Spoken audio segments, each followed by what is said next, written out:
자, 이제 우리 광합성에서 90페이지 명반응 부터 얘기를 하는데, 앞에서 우리가 광합성 그 개요를 하고 연록체나 이런 것들, 그리고 색소 얘기를 했고, 그 다음에 광합성 실험도 했는데, 뒤에 나와 있는 이 4단원 명반응과 그 다음에 4, 5의 명암반응이 시험에 나오는 주체입니다. 뒤에 여러분이 쓰시는 문제를 지금 미리 풀어왔을 텐데, 연습 삼아서 여러분이 해봤을 텐데, 보면 알겠지만, 사실 이 내용을 바탕으로 문제 낸 게 너무 많아서 아마 이제 많이 막혔을 거라고. 그래서 오늘 이 얘기 하고 나면 조금 더 이제 잘 풀릴 거예요. 90페이지에는 명반은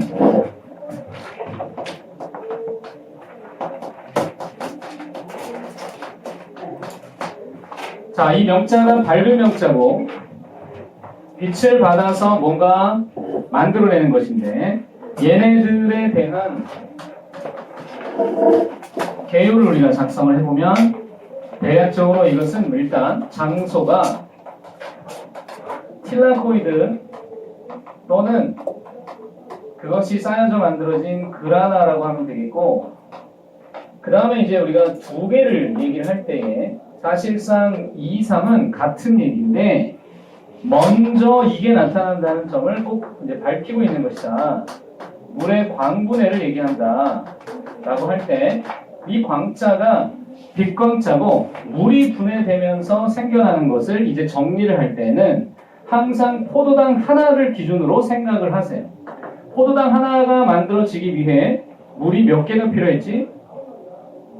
네, 그만큼 필요했죠. 12개가 필요했는데 12개를 분해시켜 볼까요? H2O가 분해되면 이제 수소 이온이 몇 개가 나오고 전자가 몇 개 나오는지를 알 수 있을 거예요. 24개의 수소와 24개의 전자 그리고 6개의 산소가 나오는 이 관계식을 생각을 하면 이게 물에 분해긴 분해인데 뭘 받아서 빛을 받아서 분해된 거다 이게 바로 광분해인데 그때 얘네들은 가차없이 밖으로 내보냅니다. 이건 버리고 얘네들을 받아줄 뭔가가 필요하겠다는 걸 인식할 수 있다고 했어. 수소와 전자를 받아줄 그것은 바로 결론적으로 보면 얘가 누구한테 가느냐? NADP에게 가서 나드프가 된다 이거지. NADP한테 전달되면 나드프가 몇 개 생길까? 12개 생겨야 맞죠. 왜냐면 하나의 나드프는 2개의 수소를 저장할 수 있기 때문에 토탈 12개의 나드프가 생길 것을 예상하면 되고, 그러면 이제 그 모든 것들을 다시 총괄적으로 3번으로 얘기하는데 명반응에서는 바로 이것이 나타난다는 거야. 광인산화가 나타난다. 우리가 호흡을 할 때 인산화의 3가지를 얘기했어요. 그게 첫 번째가 광인산화, 두 번째가 기질순의 인산화, 세 번째가 산화적 인산화였는데 이 광인산화의 빛광자가 인산을 일으키는 것은 개괄적으로, 그러니까 모식적으로 우리가 나타날 때 어떻게 하면 되냐면 빛을 받아들여서 중간 산물을 만들어서 그것을 이제 저장을 하는 과정에서 어디다가 저장하냐면 이 중간 산물이라는 게 수소와 전자를 뜻하는 거예요. 수소와 전자를 이거를 이제 얻어낸 다음에 얘네들을 어디다가 저장하느냐라고 봤더니 지금 방금 얘기한 나드프나 또는 인산화 그 자체가 되는 인산화라는 건 주로 ATP를 얘기한다고. 그래서 이게 기본적인 그 모식도라고 생각할 때 그거를 조금만 더 구체적으로 이제 우리가 얘기를 할 때가 온 거지. 그럼 어떻게 가냐면 광인산화 과정은 누가 하느냐라고 할 때 얘가 주체가 돼요. 광계라고 하는 게. 광계는 미칠 광자의 닫겠자는 아니죠. 그럼 얘는 빛을 받아들이는 시스템인데 그 시스템이 광계 시스템이 2가지가 있다는 거야. 2와 1이 있다. 근데 왜 2를 먼저 얘기하느냐? 이것은 흐름상의 얘기고 사실은 역시 중심은 당연히 1이 될 수밖에 없어요. 그리고 우리가 앞에서 배웠던 것 중에 광계의 중심 색소가 누구라고? 항상 엽록소 A야. 무조건 엽록소 A야. 자, 그러면은 여러분 이제 우리가 호흡하고 광합성은 서로 이렇게 밀접한 연관성이 있어요. 그런데 호흡에서도 전자 전달계를 얘기할 때 모식도를 몇 개를 그렸었지? 생각나니? 3개를 했는데 호흡에서 모식도 썼던 거는 뭐였냐면 처음에 Q, B, C, A3 이래가지고 Q, B, C, A, A3 여기서 전자 방출 산소 뿅 물 나오면 이거에다가 두 번째 복합체 1, 2, 3, 4 주안나 나드 흐 파드 흐세 번째는 쭉 빠바바 메리고라운드 빠바바 슝 ATP 이게 3개의 모식도를 가지고 우리가 전자 전달계를 이해했었어요. 이번에도 모식도 3개를 그릴 테니 그 모식도 3개를 보고도 만약에 이해가 가지 않는다면 그럼 어떻게 돼? 만약에 그런데 이 3개를 봐도 이해가 안 간다면 어떻게 해야 돼? 그랬더니 설마 색출을 포기하지 말고 아니 그걸로 포기하면 너무 아까우니 언제까지 가라고 내가 늘 얘기하지만 8단원까지는 가봐라. 그리고 그때 하디 바인베르크의 법칙을 배우고 그때 만약에 안 되겠다 싶으면 포기하지 말고 왜냐면 그때까지 한 게 아까우니까 포기하지 말고 끝까지 다 보는데 지금 3개의 모식도를 설명하겠다. 첫 번째 모식도 1 아주 비슷해. 패턴이 비슷해. 뿅 뾰로롱 뿅 이것은 아령이 아니에요. 모식도입니다. 근데 자 짐작이나 해보시게 관계가 어디 있지? 관계가 어디 있지?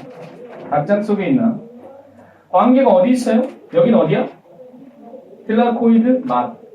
틸라코이드 막에 있는 걸 상상을 해보세요. 근데 이렇게 생기지 않았어요, 절대.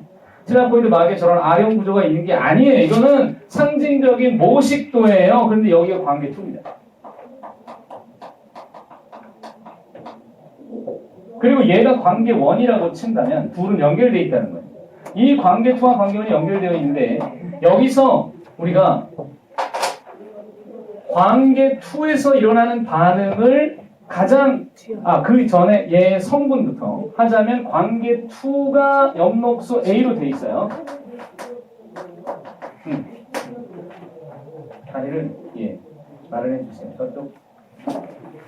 저쪽에 가서 앉아되고 네. 괜찮아요. 좀 나오면은 내가 편집해줄게요. 없앨게요. 아니면 확대해가지고 이렇게. 자, 여기 엽록소 A가 중심 색소고 얘도 중심 색소는 엽록소 A예요. 무조건인데 약간의 차이가 있어요. 그 차이가 뭐냐면 얘는 P680이라고 하는 이게 P가 포토의 약자 P자입니다. 그런데 680은 뭘 뜻하냐면 주흡수 파장이에요. 680 나노미터 계열이면 일단 빨간색이에요. 붉은색 계열. 그리고 여기가 P700인데 700도 나노미터 상으로 볼 때 빨간색인데 둘 다 빨간색을 주로 흡수하는 엽록소 A지만 약간의 차이가 있다는 걸 수능에 요걸 잘 내요.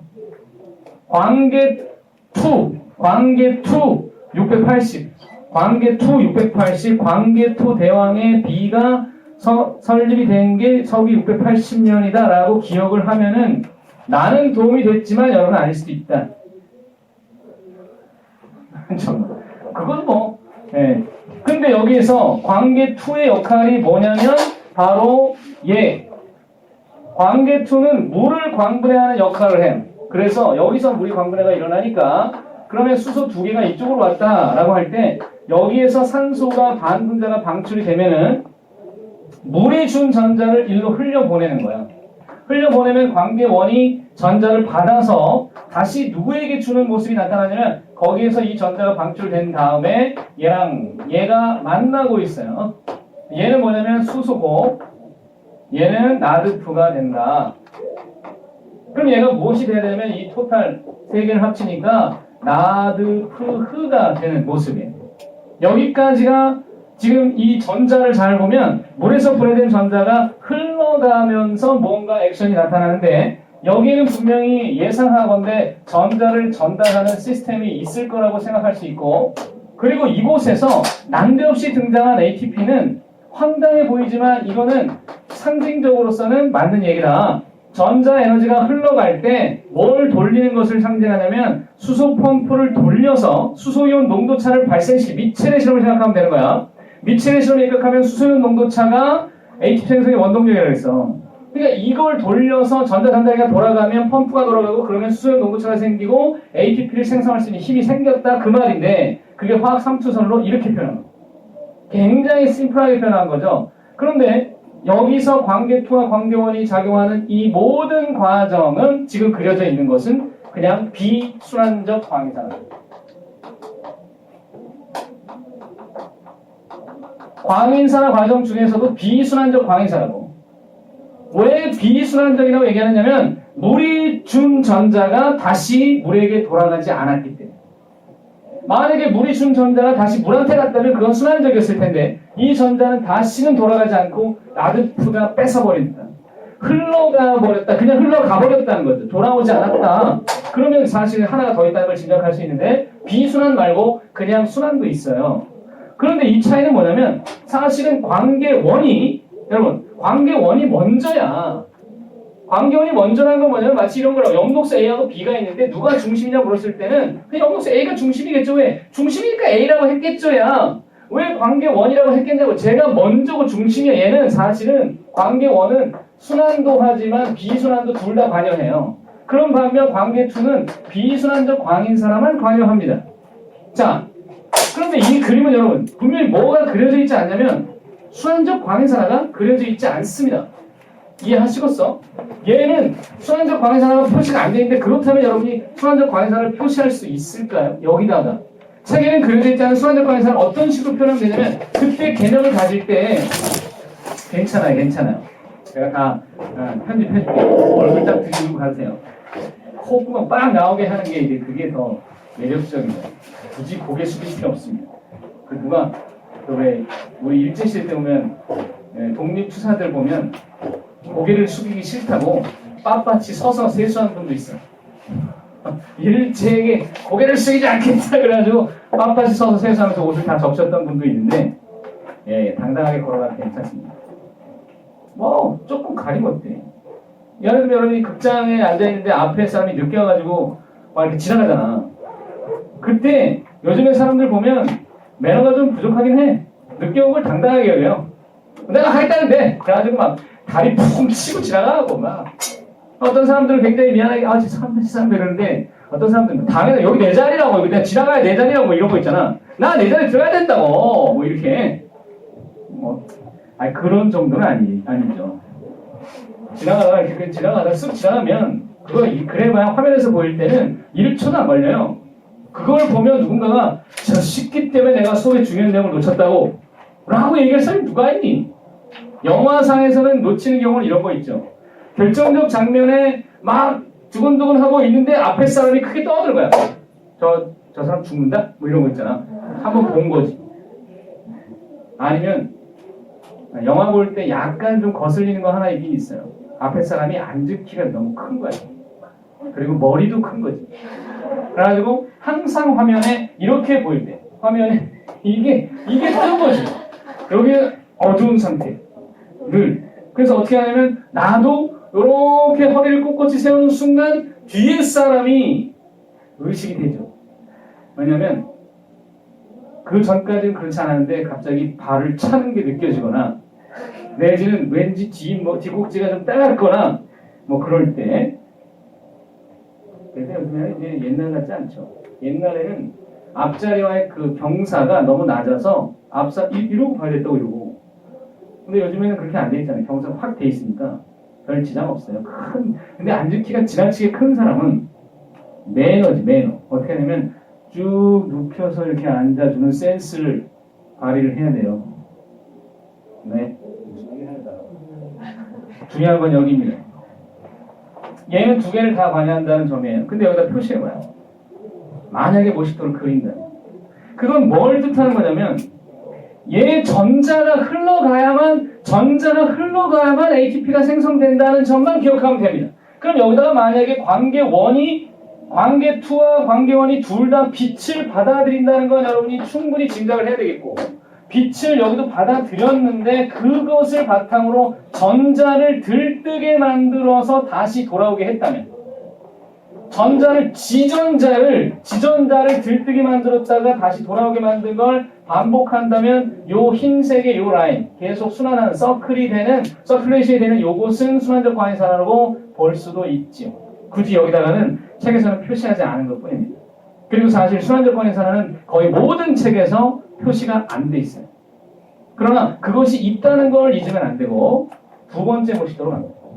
모식도 2. 자, 모식도 2는 그 밑에 있죠? 관계 2. 이제 여러분 느낌이 좀 올 텐데, 관계 2는 분명히 물의 광분을 일으키는 깡패. 깡패는 좀 관계 2 대왕이 영토를 확장할 때 남의 땅을 뺏었잖아요. 물 지나가는 물 보고, 야 나와봐라. 너 전자 좀 줘봐. 딱 한마디 하면 그냥 바로 줬다고요. 광계2의 위력은 물을 광분해하는 놀라운 위력을 갖고 있는데, 물을 분해시킬 때 빛받은 거죠.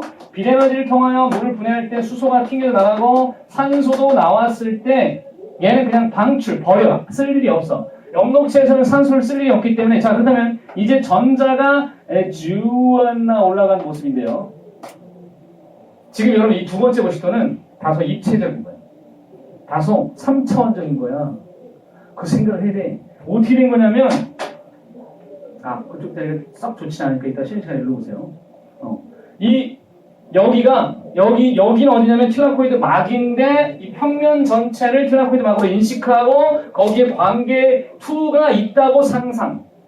거기서 빛받을 때 가운데 염록수 A가 있는데 걔가 전자를 들뜨게 만드는 능력을 갖고 있어. 전자가 들뜨게 만들었을 때 올라간다. 이 들뜬다는 표현은 전자가 에너지를 가졌다는 표현이야. 실제 과학적 용어의 개념이야. 그럼 여기서 올라가는 전자를 여기서 상징한 거야. 표현했다면, 그럼 전자가 들떴다라고 할 때 걔네들을 받아주는 어떤 시스템이 있는 건데, 이것은 분명히 상징적이에요. 그러니까 트라우마도 막은 여기인데 전자가 들떠가지고 그러면서 트루마로 나다긴가요? 그 얘기는 아니고, 그러니까 되게 애매하긴 해. 입체에도 뭐 3천 아니잖아요. 그래. 굉장히 모식도라는 게 바로 그래. 상상 속에서 이루어지는 일이라고. 그러면 여기에 광계투에 전자를 받아 들떴어. 전자를 받는 시스템이 여기 전자기가 있다면, 전자 수용체나 전자 전달기가 있다면 걔네들이 마치 우리가 호흡에서 봤었던 사이토크론 같은 애들이야. 그 애들이 얘네들을 쭉 밑으로 내려보내게 도와줘요. 내려보낼 때 누가 받냐면 그걸 받는 애가 바로 관계2입니다. 관계1이죠. 관계1이 그것을 받아요. 그런데 관계1 또한 뭘 할 수 있는 거냐면 빛을 받아들일 수 있는 능력이 있습니다. 그럼 얘가 빛을 받아들이겠죠. 이때 이 전자, 즉 누가 준 전자. 자, 노란색에 지금 노란색이에요. 노란색입니다. 노란색이 전자가 쭉 갔을 때 계속 그 전자가 이어지고 있는 거야. 누구 전자 이거는? 누구 거야?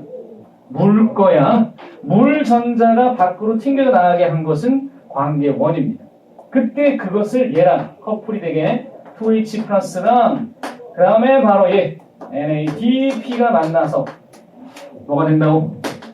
나드프흐가 되게 했다면 이것이 바로 무슨 인산화? 무슨 광인산화? 비순환적 광인산화야. 그때 ATP는 어디서 만들어진 것으로 우리가 생각할 수 있냐면 요 전자가 높은 데서 낮은 데로 내려올 때 에너지를 써버렸다는 뜻이거든. 그 과정에서 수소 펌프를 돌리고 수소용 농구차를 발생시키고 ATP를 만들었다는 걸 이렇게 심플하게 표현한 거예요. 굉장히 상징적 그림이죠. 알겠어요? 자, 그러면 이제 순환적 광인산을 여기다 표시하면 어떻게 되냐? 순환적 광인산을 일으킨 애가 누구냐면 누구? 관계2와 관계1 중에 누구라고? 관계1이 순환적 광인산을 일으킨다. 그때 뭐하냐면 관계1은 지 혼자 전자를 받아요. 지가 혼자 전자를 빛을 받은 다음에 관계1이 빛을 받은 다음에 지 갖고 있던 전자를 씁니다. 그래서 어떻게 하냐면 지전자를 올려요. 올렸다가 마찬가지로 전자 수용체가 있겠는데 걔네들을 이쪽으로 다시 내려보내는 거죠. 지금 파란색은 관계1 전자가 올라갔다가 다시 내려오는 과정이에요. 그때 분명히 에너지가 쓰여집니다. 어디서? 펌프나 이런 데서 사용되니까 여기서 ATP를 또 만들 수 있다 이런 거죠. 오케이? 최대한 움직이지 않아야 돼요. 그러니까 ATP가 지금 보면 분명히 어떠냐면 순환적 과행산화와 비순환적 과행산화에서 동시에 둘 다 생기고 있지. 그런데 여러분 나드프는 어디에서만 생긴 거라고? 나드프는 어디서만 생겼어? 노란색 과정, 즉 비순환적 과행산화를 통해서만 생긴 거야. 그 차이가 있었다는 거지. 이때 우리는 결과적인 것을 하나 정리를 하자면 이렇게 광인산화가 일어나서 생겨나는 이 나드프와 ATP는 포도당 한 분자를 만들기 위해서 필요한 양이 12분자의 NADPH와 그 다음에 18개의 ATP가 생성이 되면 이걸로부터 포도당 하나를 만들 수 있습니다. 이게 그러니까 이제 딱 포도당 하나 에너지 값이라는 얘기야. ATP는 좀 더 많이 생기지. 왜냐하면 순환적 광인산화와 비순환적 광인산화에서 둘 다 생기기 때문에 조금 더 많아졌던 거예요. 12개, 18개인 걸 여러분이 기억을 하시고, 자, 그럼 이제 우리는 저 모식도가 이게 그러니까 테라코이드 막에서 일어난 일이었구나. 빛 받아가지고 전자를 막 이동시키는 그 힘이 에너지가 빛에서부터 나왔구나라는 걸 기억하면 되는데 세 번째 모식도를 통해서 다시 정리하기 앞서서 90페이지에 필수예제 6번을 먼저 보고요. 필수예제 6번의 그림 보세요. 그림 가에 보면은 이렇게 이제 이런 모습이 보이는데 얘가 엽록소 A가 가운데에 있는 거예요. 반응 중심 색소라고 써있는 게 바로 엽록소 A가 되겠죠. 그런데 옆에 분자들이, 색소 분자들이 지금 뭘 하고 있냐면 빛을 받아들여서 그 에너지들을 가운데다가 모아주고 있는 모습이야. 가운데다가 그걸 모아주면 이 엽록소 A는 무엇을 하고 있냐면 전자를 들뜨게 만들고 있는 것이죠. 거기 보면 전자가 화살표해가지고 위로 올라가는 모습 보이니? 전자가 들떴다는 표현은 에너지를 전자에다가 집중시켜서 전자가 에너지를 갖게 했다는 뜻이야. 그 전자를 이용할 수 있게 되는 거예요. 누가 있기 때문에? 전자 전달계가 있기 때문에. 전자 전달계는 테라코이드 막에 있는 것이고, 그랬을 때 문제는 가에서 막 A는 테라코이드 막이다. 네. 니은 가의 반응 중심 색소는 엽록소 B다. 아니죠. 뭐라고요? A라니까 A. 니은 틀렸고, 디귿 가에서 생성되는 산소의 양. 산소 어디서 생기는지 이제 감이 오나? 산소 어디서 생겼니? 광계 2에서 생긴 거지. 광계 2에서 생겼을 때 이 산소가 많이 나올 수 있는 조건은 빛이 풍부할 텐데, 그런데 엽록소가 흡수하는 빛의 파장은 그림에 나와 있지만 550나노미터보다는 450나노미터가 더 많죠. 그러니까 산소가 많이 나오는 쪽은 450나노의 파장에서 더 많다가 맞죠. 그러니까 디귿도 5다.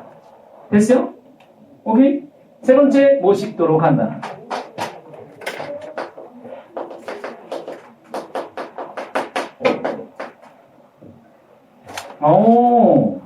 이런 그 이미지들이 모식도가 여러분이 잘 그려진다면 생명과학 잘할 수 있는 거야. 그렇지. 왜냐면 저런 것들이 이미지나 상상이, 그 상상한 것들이 모식도로 그려진다는 건 개념이 있다는 얘기고, 그게 설명이 가능하다는 얘기고, 뭔가 그릴 수 있다는 얘기거든. 사실 지금 이제 내가 지난주에 머리를 딱 보고, 내 머리를 보고 답답해가지고 이제 미용실에 가서 그 샵에 가서 디자이너한테 서광준 머리를 해주시오. 그랬어. 그랬더니 알아듣는 거야. 그래가지고 뭐 어쩌고 저쩌고 막 얘기를 하는 게 무슨 펌을 해야 되겠다는 등 어쩌고 저쩌고 하면서 이제 그래서 만들었죠. 이렇게 만들어냈잖아요. 물론 서광준 머리가 아닐 수도 있지만 내가 그 사람 머리를 해달라고 했을 때 비슷하게 연출해낼 수 있는 건 그 사람이 그걸 알고 있기 때문에. 그러니까 서로 뭔가 개념이 통한 거지. 내가 만약에 요구할 때 덕선이 머리를 해주시오. 그랬으면 굉장히 쉬웠을 거야. 하지만 내가 그 정도 머리는 아니었으니까 머리를 갖다 붙이든지 했겠지. 개념이 있다는 건 그림을 그릴 수 있다는 거고, 그거는 현실적으로 뭔가를 말하거나 보여주거나 설명하거나 할 수 있다는 얘기예요. 이런 것들 강해지면 돼요.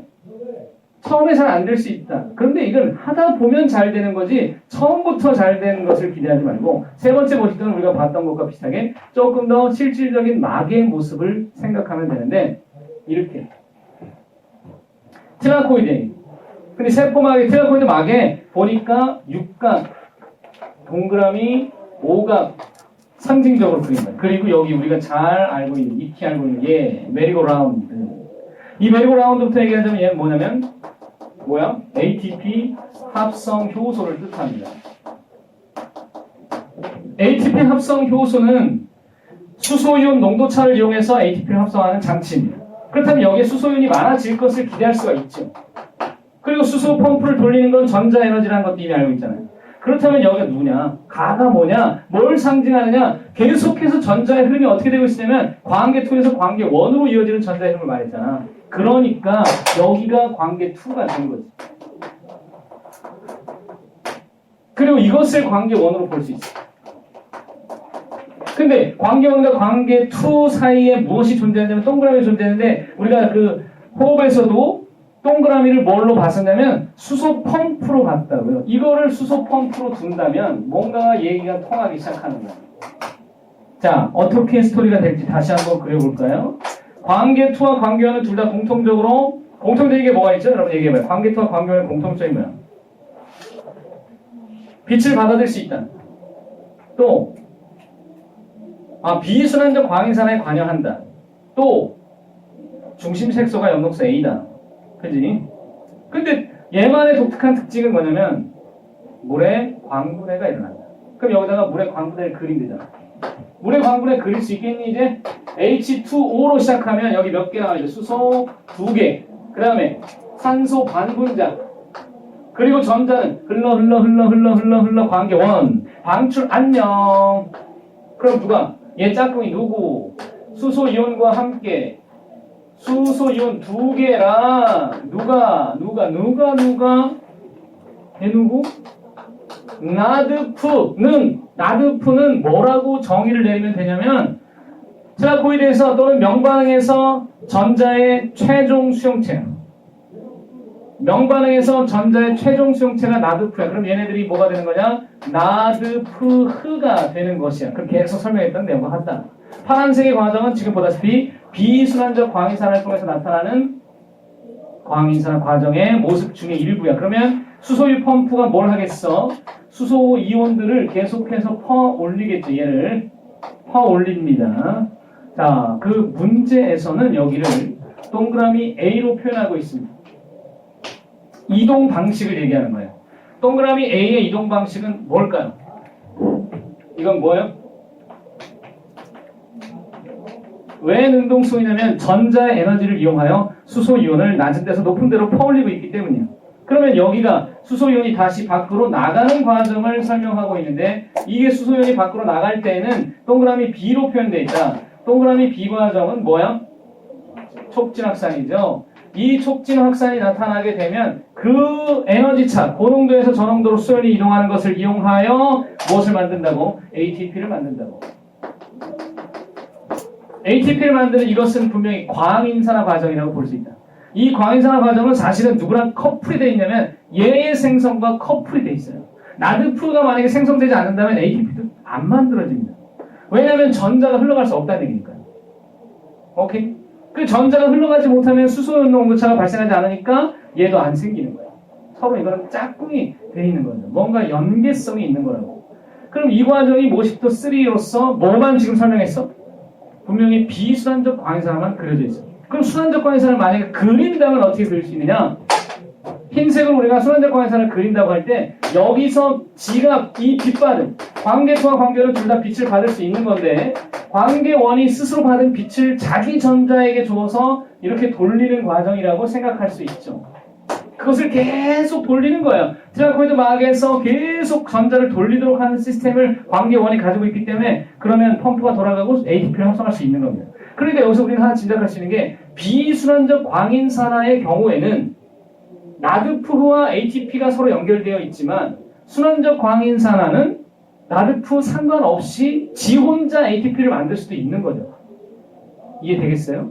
그러니까 이것이 커플이 되어 있는 경우라면 바로 이 파란색 과정이겠고, 혼자서 돌리는 관계원은 관계원만 살아있을 경우에는 ATP까지는 만들어질 수 있어요. 그러나 그렇다고 해서 ATP만 만들면 소위 말하는 포도당 합성, 즉 암반응이 나타날 수 있느냐? 그건 아니라는 거예요. 그건 어떻게 할 수 있냐면 이제 우리가 켈빈 헤로라고 하는 이 암반응의 과정을 보면 알 수 있어요. 어쨌든 빛이 있고 물이 분해됐고 수소 펌프가 돌아갔고 농도차가 발생돼서 ATP랑 나드프가 생기는 이 과정을 우리가 명반응이라고 한다. 명반응이다. 그렇다. 그럼 문제 정리. 필수 7번을 보세요. ATP와 나드프는 어떻게 될까? 어떻게 되지? 걔는 암반응에, 스트로마에서 암반응에 상대한다는데, 여기도 보면, 여러분, 얘를 뭐라고 한다고? 이 공간을 뭐라고 그러지? 이 공간. 루벤이라고 불러. 틸라코이드 내부 공간을 루벤이라고 한다 그랬어. 근데 여기는 어디야, 여기? 스트로마지. 스트로마에서 무슨 일이 있냐면, 바로 암반응이 있는 거예요. 그 암반응에 얘랑 얘가 사용되는 것입니다. 그게 있어야 포도당을 만들 수 있어요. 2번, 물의 광분에서 생기는 수소연의 행방. 수소연의 행방을 쫓아가보자. 수소연 여기 처음에 발생된 다음에, 광배트에서 발생된 다음에 펌프를 따라 틸라코이드 내부 공간이 루벤으로 이동. 그런 다음에 다시 ATP 합성 효소를 통해 스트로마로 이동. 그리고 누구를 만나? 나드프를 만나 나드프흐로 포함되어 버렸어. 그지? 그 과정을 여러분이 설명할 수 있으면 돼요. 그냥 수소이온이 어디서 어떻게 갔는지를 서술할 수 있게 한다면 그것은 수능이자 논술이 되는 거죠. 그 다음 산소는 어떻게 돼요? 뭐라고 해야 돼? 두 글자. 안녕. 또는 방출, 퇴출, 방출. 방출 됐어? 산소는 방출. 자, 개념을 우리가 세 개의 모식들을 통해서 얘기했어. 괜찮아요? 잘 이해가 안 되면 지금 질문. 괜찮아. 이해가 안 가는 부분은 지금이라도 질문하시오. 오. 그러면 이거에 이어서 우리는 명반응으로, 암반응으로 바로 가면 되는데, 네, 좋은데, 오호, 이럴 수가. 오늘 그러면 6단원을 더 많이 할 수 있다는 얘기야.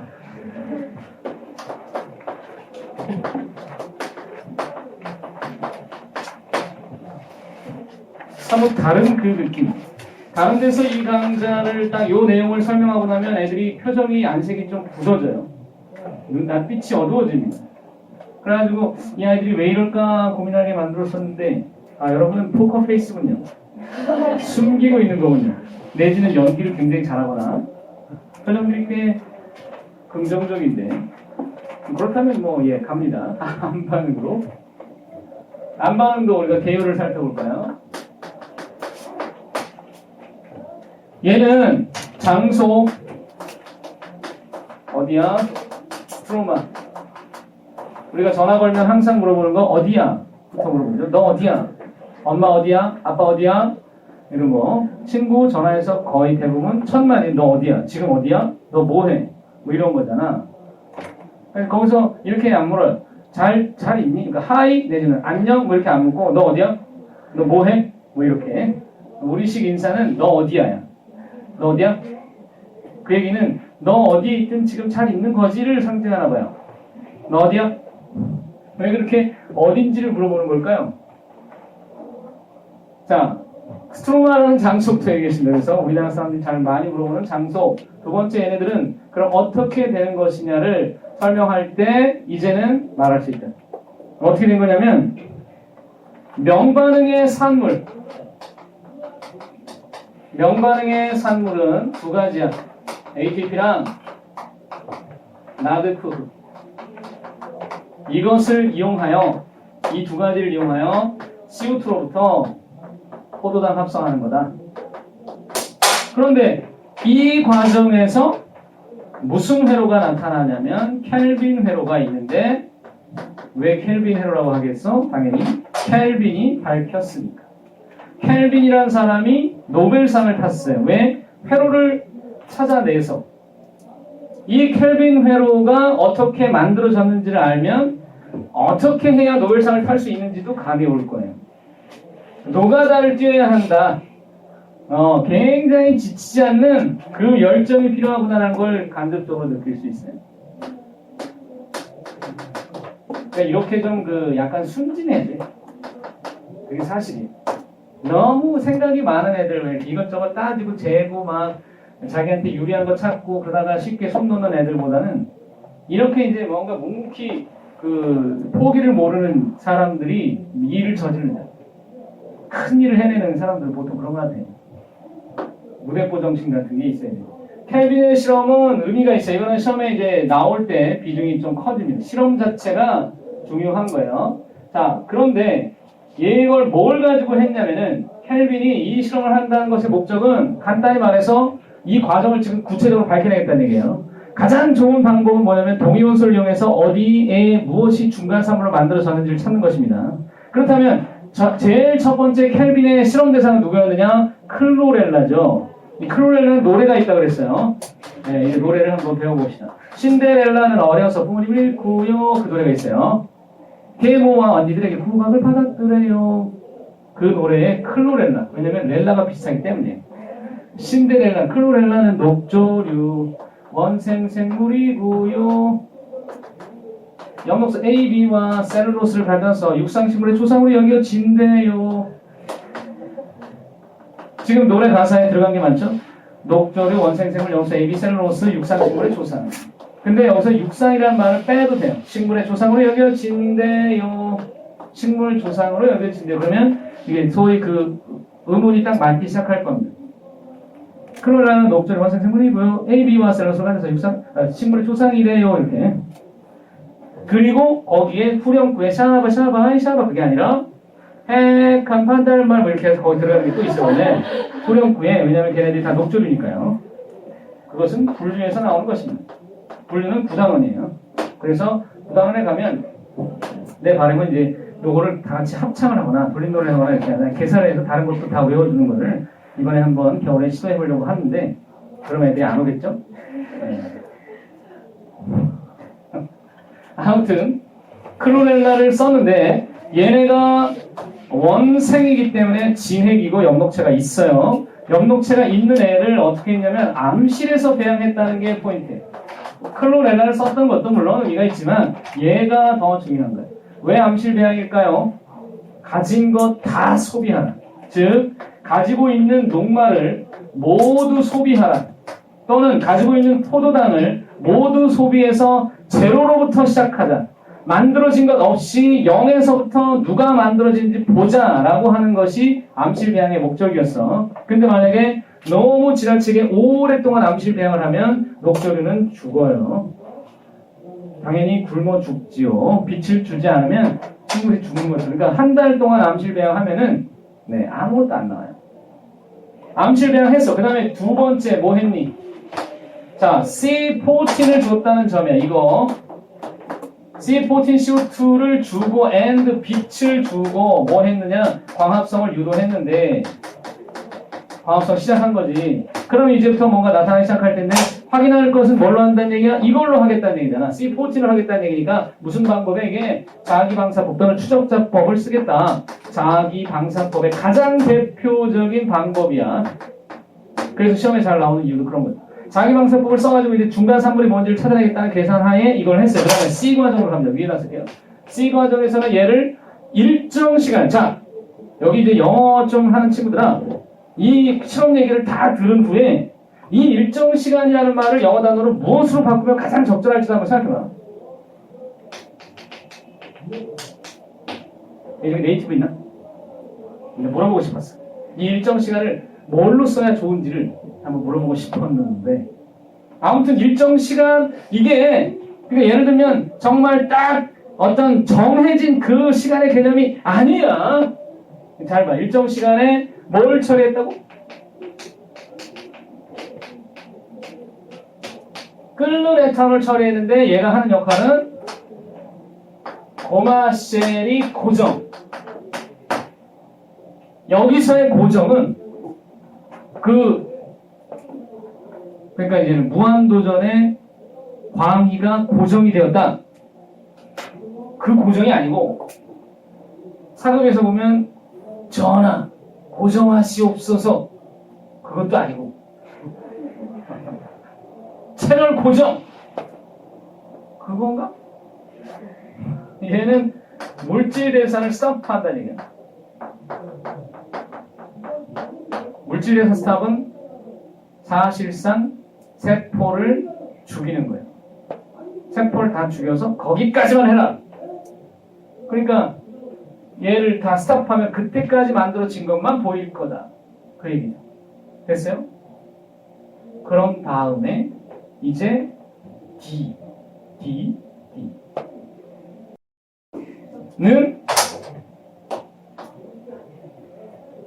얘를 이제 소위 크로마토그래피를 다시 합니다. 앞에서도 본 적은 있었죠. 크로마토그래피라고 하는 것은 얘는 용해도 차이로 물질을 분리하는 것인데 단 이 경우에 이 켈빈의 실험에서는 워낙 물질들이 많이 나오기 때문에 그것을 좀 더 정확하게 하기 위하여 2차로 크로마토그래피를 한 거예요. 여기서 2차는 이런 거예요. 1차 가고 난 다음에 2차 가잖아요, 보통.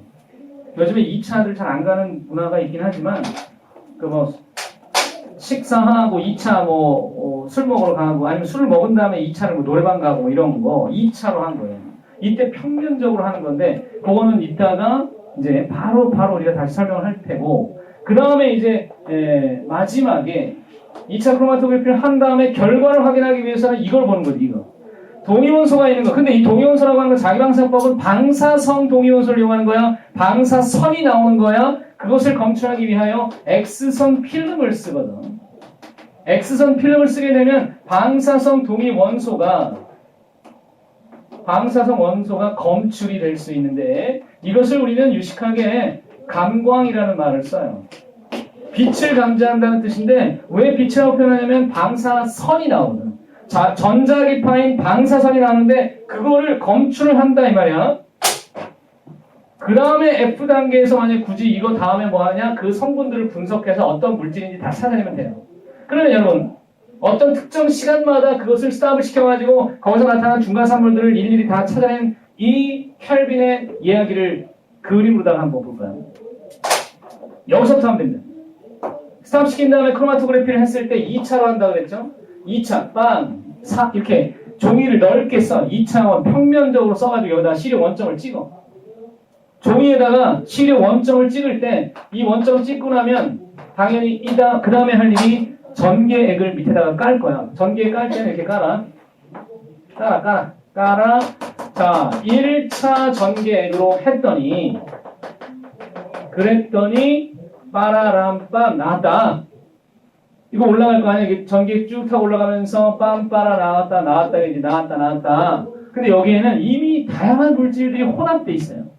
그래서 그거를 또 분리를 해야만 했다는 거야. 켈빈이 1차를 해봤는데 그래가지고 물질이 너무 많이 섞여 있어서 이게 도대체 뭔지 모르겠다. 그래서 2차를 계획한 거예요. 근데 켈빈은 왜 3차를 하지 않았을까요? 3차를 왜 안 갔을까요? 할 수가 있나?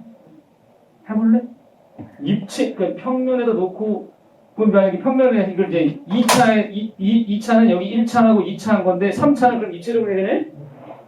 지금도 3차 크로마토그래피는 없어요. 너네가 만들어봐. 오, 괜찮겠다. 아니, 만들려면 만들 수 있어. 그러니까 3차원적으로 통으로 만들어서 하면 할 수 있는데 복잡할 텐데. 그 분리가 더 잘 되나? 이거 2차만 해도 어느 정도 다 돼요. 자, 그러면 이제 그 다음 뭐 하냐면 이렇게 돌려. 90도 반시계 방향으로다가 돌렸어. 그럼 모습이 어떻게 되냐면 빠라람 삥삥삥이 되겠죠. 거기다가 2차 전개액을 담궈요. 2차 전개액이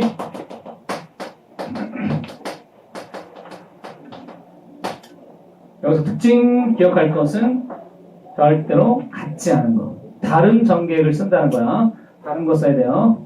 다른 거 써서 하면은 전기가 쭉 타고 올라가겠죠. 그때 빠라람 삐빰 삐라라 나왔다고 치면은 지금 여기 있는 여러 가지 물질 가운데에서 동위원소가 동위원소가 포함되어 있는 것은 분명히 CO2로부터 유래된 물질이라는 것을 알 수 있어요. 그래서 그 다음에 할 일은 뭐냐면 X선 필름을 쓰는 것이죠. X선 필름에다 갖다 대, 빵, 대. 그러면 이 X선 필름이 동위원소가 있는 놈들만 감광을 하기 때문에 그 결과를 봤더니 잘 봐. 그 결과가 뾰롱하고 뾰롱이다. 이 뾰롱은 뭐냐면 여기 얘랑 얘 찍힌 것이다 라고 친다면 두 개의 물질이 찍혀서 나온 거야. 그럼 이 두 물질은 적어도 X선이 검출을 했으니까 방사능을 띄었다는 얘기거든. 그런데 이 물질을 A라고 치고 이걸 B라고 쳐보자. 문제는 뭐냐면 최초 산물이 누구냐를 찾는 거야. 최초 산물이 누구냐를 찾아야 되는데 A와 B 중에 누구였을까요? 그랬더니 A겠네요. A니까 먼저 아닐까요? 이 그림만 보고 이건 내가 지금 알파벳을 그냥 쓴 거지. 둘 중에 누가 먼저인지를 알 수가 있느냐? 단 이 실험의 결과는 켈빈이 만약에 10초대에 스탑시켜서 한 결과였다고 가정했을 때 A와 B 중에 누가 최초의 산물일지를 이 그림만 가지고는 이 자료만 가지고는 절대로 추정할 수가 없어요. 크로마토그래피상에서 위로 올라간 물질이라는 것이 먼저 생겼다거나 밑에서 생긴 게 나중에 생겼다거나 하는 법이 아니라 이것은 오히려 그냥 오로지 용해도 차이에 의해서 나중에 물질이 섞여 있을 때 누가 더 전기과 친하냐 안 친하냐의 차이지 물질의 생성 순서를 뜻하는 것이 아니다. 그렇다면 이걸로는 알 수 없으니 그럼 어떻게 됐냐면 켈빈은 이 둘의 우선순위를 알아내기 위하여 실험을 처음부터 다시 해야 했다. 다시 할 때는 어떻게 하느냐? 처음부터 노래 그럼 클로렐라는 녹조 우리 주고 스탑할 때 그 시간을 짧게 해가지고 어떻게 했냐면 다시 했더니 어떻게 됐냐면 이 사람이 몇 초 때 했냐면 2초 때 한 거예요. 2초 후에 했더니 안 나왔어. 물질이 안 나왔어. 그럼 무슨 얘기냐? 아직 시간이 더 필요하다는 얘기니까 그럼 이걸 보고 켈빈은 뭐 해야 돼? 못 해먹겠네. 안 해. 딱 두 번 하고 나 안 해. 이거는 마치 생투 1단원에 세포 소기관 보더니 이거 못 해먹겠네. 이거 뭐 왜 이렇게 많아? 나 안 해. 그 정도도 안 되는 거죠. 근데 여기서 이거 2초 후에 만약 이렇게 나왔다면 안 나왔다. 그래가지고 켈빈이 어떻게 했냐? 이거를 3초 후로 한 거예요. 그랬더니 그제사 두 개가 나온 거죠. 그러면 여기서 또 막 투덜대며 진짜로 못 해먹었다. 3세판이다 끝났다. 난 안 한다가 아니라 다시 한 거죠. 어떻게 해야 돼? 2.5 그랬더니 드디어 하나만 나왔다. 그럼 그거를 실제 이건 시간이 아니에요. 근데 내가 지금 그냥 한 얘기지. 10초, 2초, 2.5초가 정답은 아니야. 원래 2초면 다 나와. 2초면 충분히 나와. 근데 여기서 A를 분석한 거야. 분석학적으로 분석해봤더니 그 물질이 무엇이 이미 판명됐냐면 3PG였다는 게 판명이 되었다. 3PG는 다른 말로 PGA라고 그래요. 어서 많이 들어봤죠? 프로골프 어소시에이션이요. 그거예요. 노. 설마 그거 했어. 포스포글리세릭 애시드로서 인글리세르산이라고 불러요. 여러분 이 세 가지 용어를 다 알아야 돼요. 3PG, PGA, 인글리세르산. 3PG, PGA, 인글리세르산. 이게 왜 PGA냐에 대해서는 포스포글리세릭 애시드 할 때 포스페이트가 인산이고 글리세릭 할 때 글리세르의 뜻이고 애시드가 산이에요. 그래서 우리말 화학에 가장 편한 건 PGA예요. 3PG는 뭘 뜻하면 PG가 같죠. PG. PG는 같은데 애시드 빼고 앞에다 3를 붙인 거예요. 그렇다고 이걸 오해하면 안 돼요. 그러면 이게 3개인가요? 3PG인가요? 아니. 인글리세르에서 하나인데 이게 인산이 붙어있는 탄소 넘버를 얘기하는 거예요. 근데 이 PG, 3PG는 썩 좋은 표기가 아니라는 걸 느낄 수 있어. 왜냐하면 3PG가 만약에 6분자가 있다 그러면 앞에다가 6을 써야 되잖아요. 그럼 63PG죠. 63PG도 아니고 63PG는 뭐냐? 헷갈린다면 이걸 쓰는 게 나을까요? 둘 다 쓰기 때문에 다 알아두시고 이게 뭐야? 최초 산물이야. 되겠어? 그럼 이제 우리 뭐 하면 돼? 네네. 여러분이 지금 이제 명반응과 안반응을 순식간에 이렇게 왔더니 거봐 내가 아까 정확히 얘기한 거야. 여기 포커페이스야. 지금 상태가 안 좋아. 다시 안 좋아졌어. 빨리 켈빈으로 하고 자 마셔야 될 것 같아. 켈빈으로 배우자.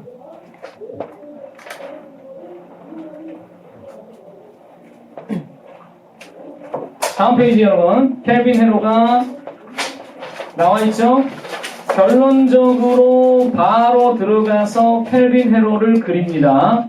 헤로는 기억하는 건데 지난번에 우리가 지난주에 배웠었던 그 TCM 회로 같은 경우에도 뭐 처음 배운 학생들은 당연한 게 뭐냐면 머리에서 회로가 잘 그려지지 않는 게 당연한 거예요. 그래서 그게 여러분은 의심이 들 수 있는데 이걸 도대체 어떻게 해야 할까? 아직 회로가 잘 그려지지 않았는데 난 어떻게 해야 되냐? 방법은 간단해. 그 회로가 진짜로 익숙해질 수 있게 반복해서 연습하는 것밖에 없어요. 그 회로가 그려지지 않아서 문제를 못 푸는데 그냥 놔두면 수능장에서 틀려요. 켈빈 회로를 틀리는 경우는 수능장에서 틀리는 경우는 흔치 않아요. 그거는 그렇게 어려운 게 아니니까요.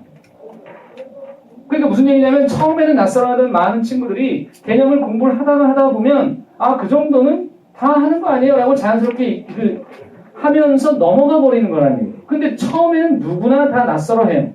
나중에 시간이 지나서 수능에 임박할 때쯤 되면 그걸 지금 얘기하기엔 좀 그렇지 않나요? 이런 거야.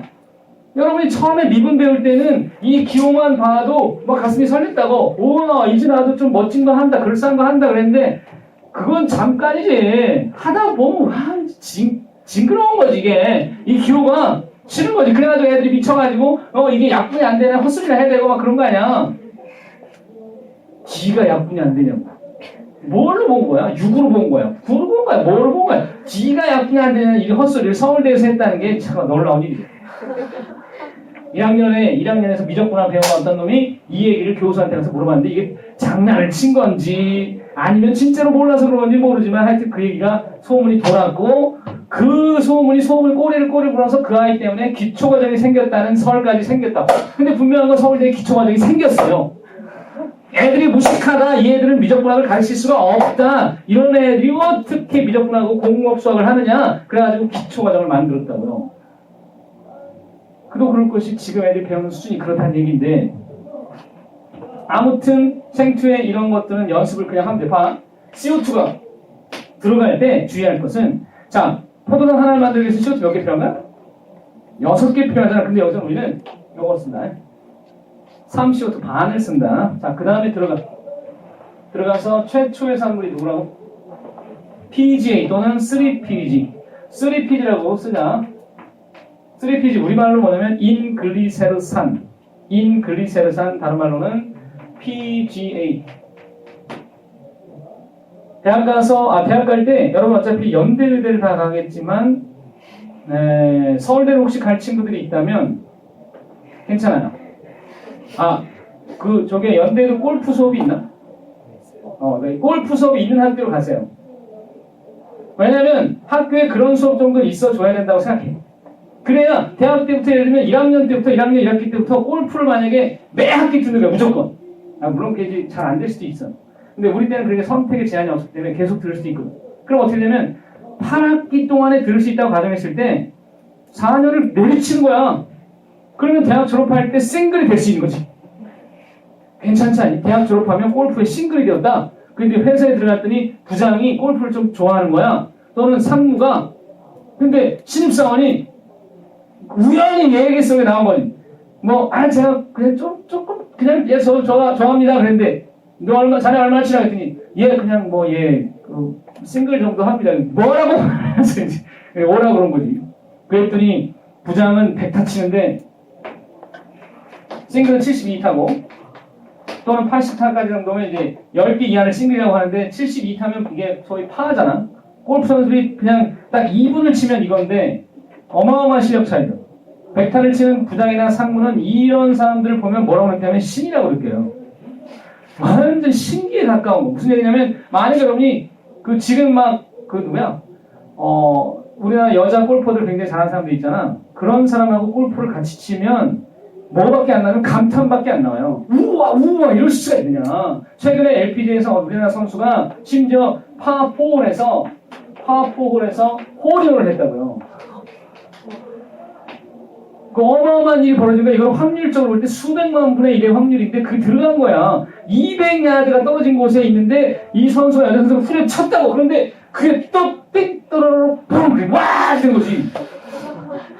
그걸 보면 막 감탄한다고. 이럴 수가, 이건 있을 수 없는 일이다. 신기에 가까운 기술이나 우리가 얘기할 때 여러분 그 화성에 갈 때 화성에 나사가 이미 착륙선 그 패스파인더 같은 걸 보내서 탐사를 한 지 오래됐단 말이야. 그 당시의 기술로 지금도 볼 때 화성에 그 우주선을 보내는 기술은 뭐냐면 LA에서 골프 쳐가지고 뉴욕에다가 홀인원 시키는 기술이라고.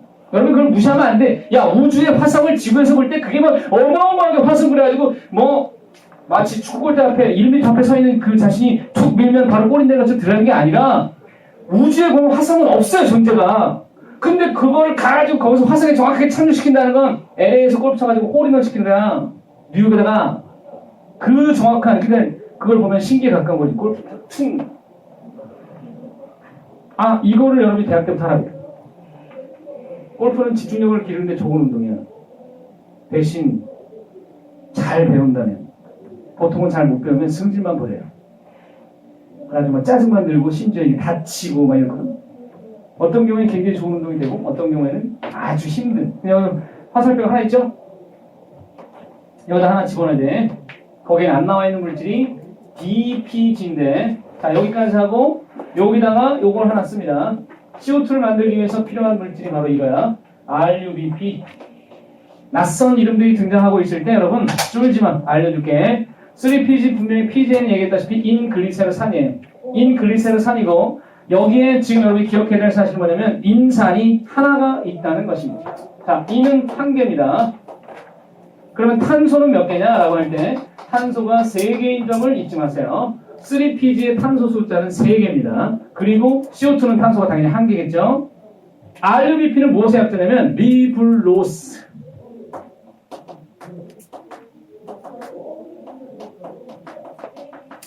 리블로스 2인산이야. 자, 리블로스 2인산이라고 하면 인산이 몇 개일까요?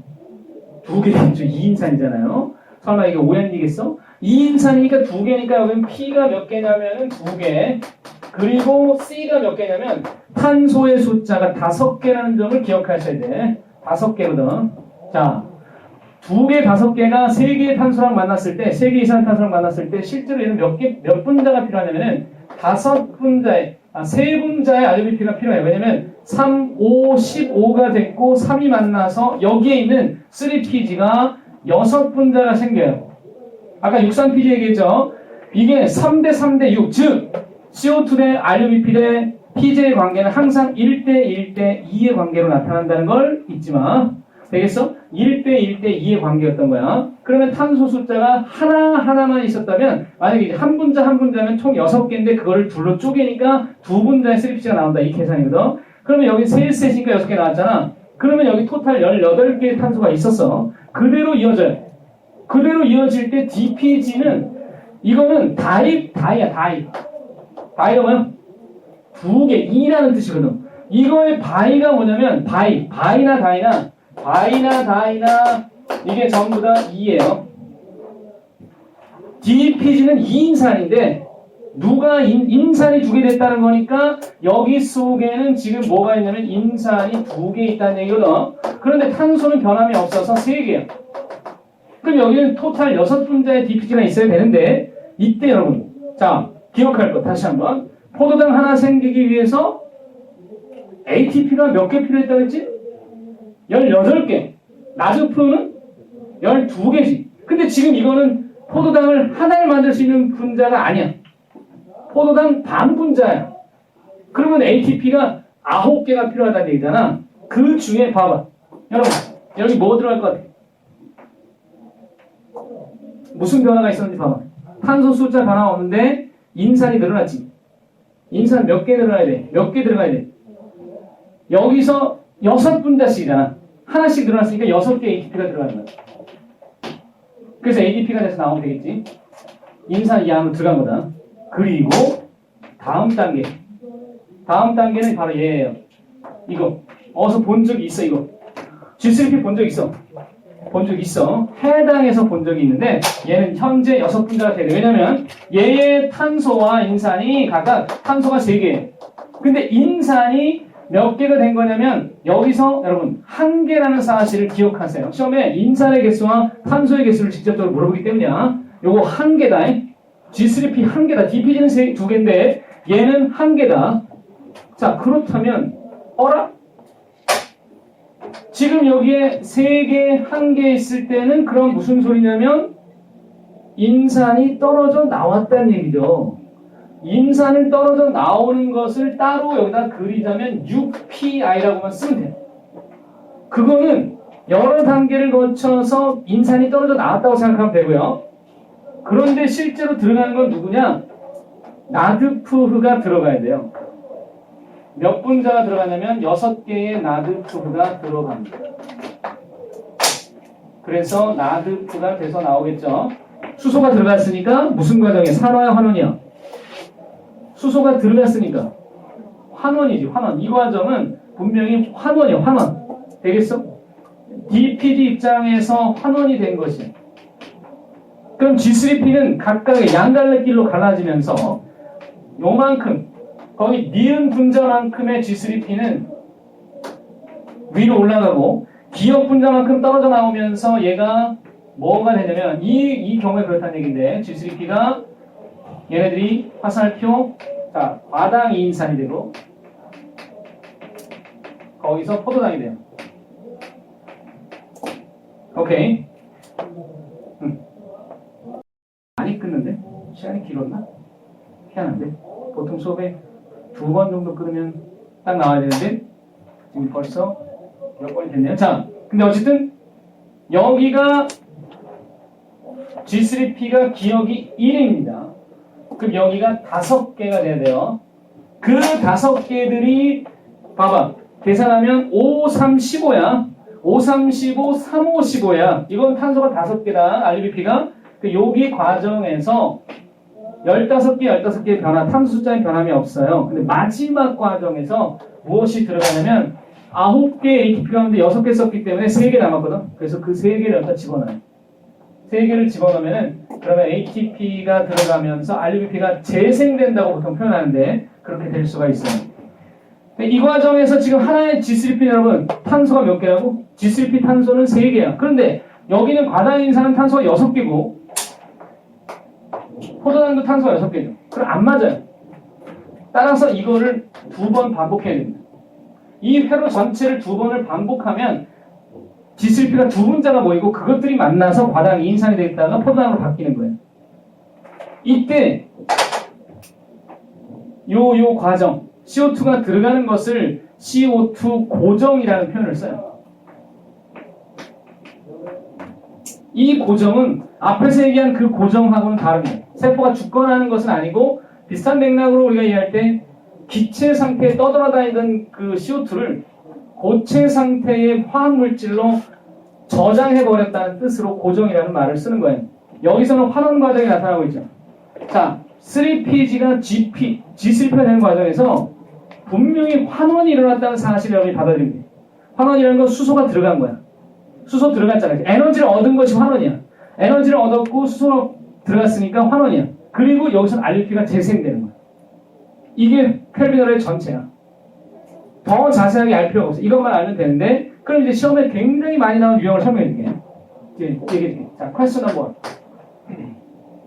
만약에 여러분 CO2가 떨어지면 한 빛은 그대로고 CO2가 적어지거나 거의 없어지면 어떤 물질이 증가할까요? 힌트는 요 과정만 보면 돼요. 앞에 고정 단계만 보면 돼요. CO2가 사라지면 이게 멈추는 거예요. 이게. CO2가 없어지면서 더 이상 진행을 못하는 거죠. 3PC가 안 나온다고요. 그럼 RBP는 어떻게 하면서 계속 가만히 있는, 아니 여기서 RBP는 바뀔 수가 없는데 가만히 있지만 뒤에서 계속 RBP가 계속 올라갑니다. 그 숫자가 높아지는 건 RBP였다는 얘기예요. 그에 반해서 3PG는 계속해서 RBP로 바뀌어버려요. 이해가 늘어나는 거죠. 그럼 퀘스천 넘버 2. CO2는 그대로 있는데 빛이 약해지거나 빛이 사라지면 CO2는 그대로 있는데 이렇게 되면 무엇이 증가할까요? 이번에는 3PG가 증가한다는 걸 확인할 수 있다. 왜요? 명반응이 막혔다는 건 이 빛이 없다는 건 명반응이 막혔고 ATP가 생성되지 않았다는 얘기입니다. NADPH 생성되지 않았던 것인데 그럼 여기가 막혀버리죠. 이게 막히니까 RUBP는 CO2랑 만나서 3PG가 되는 반면 3PG는 더 이상 다른 물질로 바뀔 수 없기 때문에 일시적으로 얘가 증가하는 거예요. 여기서 중요한 특징 하나는 계속적인 증가가 아니라 일시적인 증가를 말하는 거예요. 일시적 증가. 예. 조금 이제 요거는 한 템포 한숨 쉬고 정리를 해야 하는데 일단 문제는 풀고 갈게요. 거기 밑에 필수예제 8번. 다 사실 끝난 거입니다. 자, 1번 문제 보세요. G3P는 3PG보다 더 많은 에너지를 가지고 있다. 더 많은 에너지. 얘가 가장 에너지가 높은 거예요. 가장 에너지를 높이 끌어올려서 거기서 포도당을 합성해내는 거예요. 그 다음 두 번째, CO2의 공급이 중단되면 일시적으로 3PG가 증가한다. 보세요. CO2 공급이 중단됐어. 그러면 이 과정에서 여기가 막혀버린다고. 그럼 누가 늘어난다고? 막힌 단계 바로 끝쪽에 있는 애가 증가하는 거야. RUBP가 증가해야 된다고. 3PG가 증가하는 게 아니라 RUBP가 증가해야 된다. 2번 틀린 거다. 되겠어요? 그 다음 포도당 한 분자가 합성되는 과정에서 ATP가 몇 개 사용돼? 여러분 여기서 9개라고 착각하면 안 돼. 이거는 반 분자의 포도당 만드는 거지. 왜? 3CO2잖아. 따라서 토탈은 18개 필요한 거지.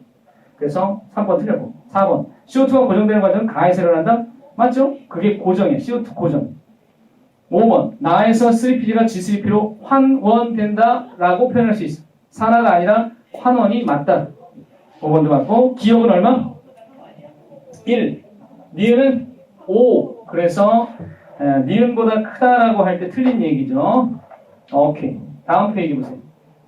다음 페이지 간략하게 정리하고 이제 쉴 거예요. 오, 숨가쁘게 달려와서 이제 쉴 때가 됐죠. 탄수화물이 분해되는 미토콘드리아에서의 반응과 광합성의 비교를 할 때 여러분이 한번 대답해 보세요. 전자 수용체가 누구냐? 최종 전자 수용체가 미토콘드리아 누구지? 산소. 그러면 엽록체에서는 나드프. 그지? 그러면 그 전자를 제공한 놈이 누구냐? 또는 수소를 제공한 놈이 누구냐 했을 때 미토콘드리아에서는 나드흐나 파드흐를 얘기하면 돼요. 그거는 유기물에서부터 온 거죠.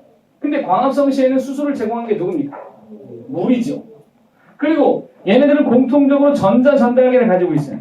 그 전자 전달계의 역할은 뭐냐면 전자가 지나가면서 쓴 그 에너지를 가지고 전자 에너지를 가지고 수소 펌프를 돌리는 것이고 수소 펌프가 작용하는 거 하면 수소이온 농도차가 발생되죠.